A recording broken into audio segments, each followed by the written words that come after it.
Hello friends, this is Ankita Garg. So today we'll be discussing in Learn Anything कि कुछ भी हम कुछ ही मिनट में कैसे सीखें, means how to learn things in few minutes.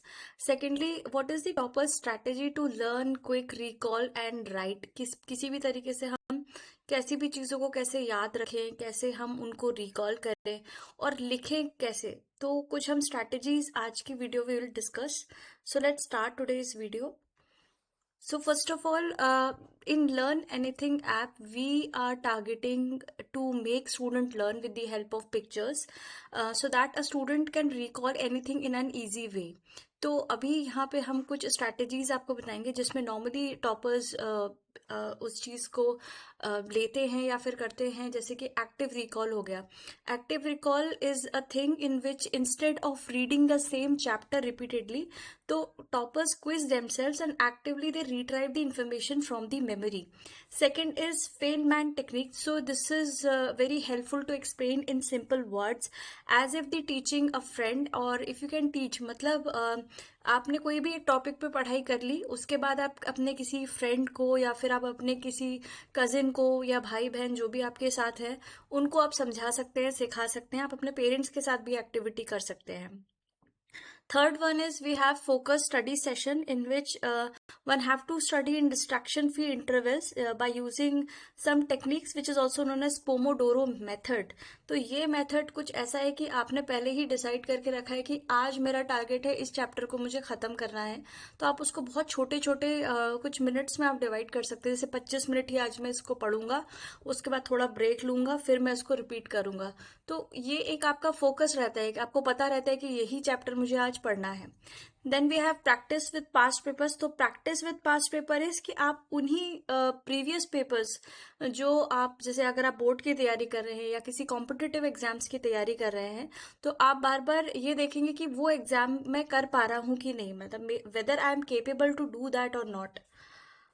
So next is topper strategy, manage time, learn smart and score high. So सबसे पहले जो टॉपर जो स्टूडेंट्स होते हैं उनकी ऐसा ज़रूरी नहीं कि वो 15 घंटे या 16 घंटे पढ़ते हैं, बिल्कुल नहीं होता ऐसा. But only thing that they have is consistency. वो एक ही काम को, एक ही पढ़ाई को एक कंसिस्टेंसी देते हैं. जैसे मान लीजिए आज जो मैंने पढ़ा है उसका रिवीजन करेंगे, वो रिवीजन के बाद वही टाइम टेबल उनका रहता है जिसको वो डेली फॉलो करते हैं. तो they always prioritize consistency. Second is break subjects into bite size task. मतलब बहुत बड़े बड़े टॉपिक्स को बहुत छोटे और मैनेजेबल टास्क में डिवाइड कर लेते हैं.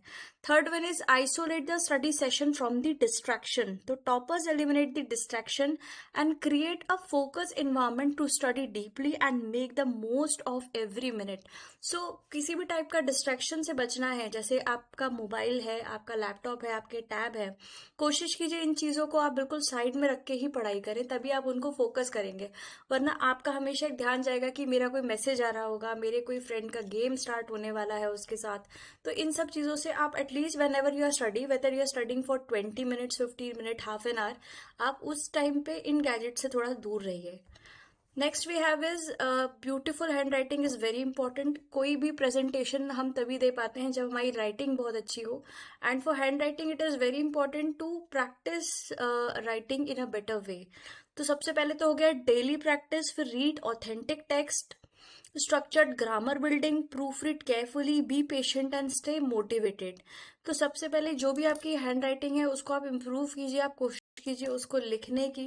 और जितना आप प्रैक्टिस करेंगे, आप देखिए आजकल इंटरनेट पे भी बहुत अच्छे अच्छे सैम्पल्स हैं, उनको देख के आप इम्प्रूव कीजिए. और हिंदी और इंग्लिश दोनों पे ये काम कीजिए. Next we have is toppers achieve top scores how. ऐसा क्या वो करते हैं और ऐसा क्या वो नहीं करते, मतलब the dos and don'ts.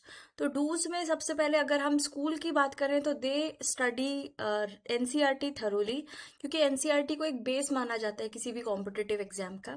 Secondly they practice past papers and mock test. Third is make their own notes. अपने खुद के नोट्स बनाते हैं, पुराने जो भी पास्ट पेपर्स होते हैं उनकी बहुत प्रैक्टिस करते हैं, और बहुत अच्छे से पेपर को या फिर जो चैप्टर है उसको समझते हैं, रटते नहीं हैं वो लोग. Then they prioritize sleep and break. मतलब वो इतने ज़्यादा चीज़ों को लेके बिल्कुल फिक्स रहता है उनका कि कब उनको सोना है, कब ब्रेक लेना है, कब पढ़ना है, then when to switch off to study, when to switch off to games. तो इसी तरीके से वो मैनेज करते हैं अपना routine. Then we have learn time management in the exam hall. जो भी एग्जाम हॉल में टाइम मैनेजमेंट होता है उसको भी बहुत अच्छे से मैनेज करते हैं. अगर 3 घंटे का पेपर है तो पहले वो अच्छे से रीडिंग लगाएंगे पेपर की, उसके बाद they will divide how to do the paper. Now the don'ts is, सबसे पहले they don't overload the resources. किसी भी रिसोर्स को वो ओवरलोड नहीं करते. मतलब ये नहीं कि बहुत सारी किताबें खरीद ली, बहुत सारा रिसोर्स इकट्ठा कर लिया और फिर पढ़ने के टाइम पे उनको कुछ समझ नहीं आ रहा है कि पढ़ना क्या है.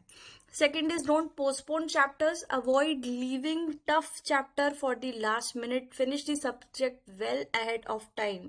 पूरा सब्जेक्ट जो है वो फिनिश कर लेते हैं सिलेबस. मतलब वो ये नहीं सोचते कि ला बहुत टफ है इसको आखिरी में पढ़ूंगा, नहीं, वो हमेशा अपने जो चैप्टर्स है वो पढ़ते हुए चलते हैं. The third one is they don't ignore the writing practice. मतलब कई स्टूडेंट्स के साथ राइटिंग की प्रॉब्लम हमने देखी है, तो दे डोंट इग्नोर दैट. वो उसको और अच्छे से राइटिंग को करते हुए चलते हैं और बहुत अच्छे से नीटनेस मेंटेन करते हुए चलते हैं. Then they don't overwrite और scribble on the answer sheet. अगर वो कोई भी गलती करते हैं तो ऐसा नहीं कि उसको बिल्कुल स्क्रिबल कर देंगे या स्क्रैच कर देंगे, उसको अच्छे से, बहुत अच्छे से वो प्रेजेंट करेंगे.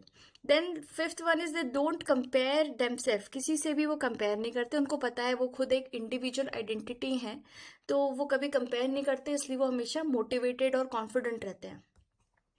So this was all about today's session. You can subscribe my channel for more videos. In the upcoming videos, we'll be sharing class-wise the chapters of different subjects. And meanwhile, if you have any doubt, you can contact me as well and you can post your comments. Thank you so much.